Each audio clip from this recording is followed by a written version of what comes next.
বিসমিল্লাহির রহমানির রহিম। সমস্ত প্রশংসা আল্লাহ তাআলার জন্য, যিনি আমাদেরকে সময় দেন ভুল বোঝার, ভুল শুধরানো আর নতুন করে শুরু করার। দুরূদ ও সালাম বর্ষিত হোক আমাদের প্রিয় নবী হযরত মুহাম্মদ সাল্লাল্লাহু আলাইহি সাল্লামের উপর, যিনি মানুষকে বদলাতে শিখিয়েছেন ভালোবাসা, ধৈর্যের মাধ্যমে। প্রিয় ভাই ও বোনেরা, আজ রমজানের প্রথম 10 দিন শেষ। এগুলো শুধু ক্যালেন্ডারের দিন নয়, এগুলো ছিল আত্মার ক্লাসরুম।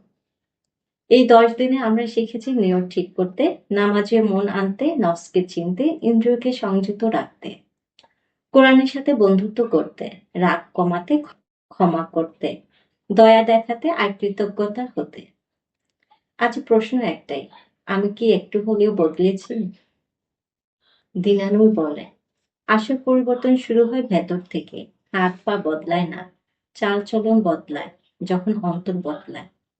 রমজান আমাদের এখানে এনে দাঁড় করায় একটি আয়নার সামনে। এই আয়নায় আমরা দেখি আমাদের ধৈর্য, আমাদের অহংকার, আমাদের ভালোবাসা, আমাদের আল্লাহর সাথে সম্পর্ক।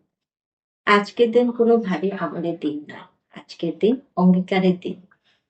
আজকের মূল আমল, আজ আল্লাহর সামনে নীরবে বলি, আমি একটি খারাপ অভ্যাস ছাড়ার চেষ্টা করব, আমি একটি ভালো আমল আঁকড়ে ধরব, আমি নিজেকে আরো আগের মতো করে গেল।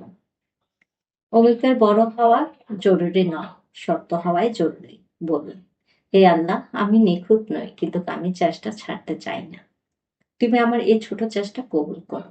প্রিয় ভাই ও বোনেরা, রহমতের দশক শেষ, কিন্তু রহমত শেষ নয়, এটা শুধু দরজা খুলছে। এখন আমাদের হাঁটতে হবে, যা নিজেকে বদলানোর সিদ্ধান্ত নেয় আল্লাহ তার জন্য পথ সহজ করে দেন।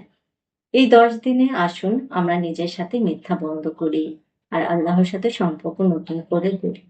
আল্লাহ আমাদের এই রহমতের দশক কবুল করুন, আমাদের পরিবর্তনকে স্থায়ী করুন আর আমাদের নিজের কাছে টেনে নিন।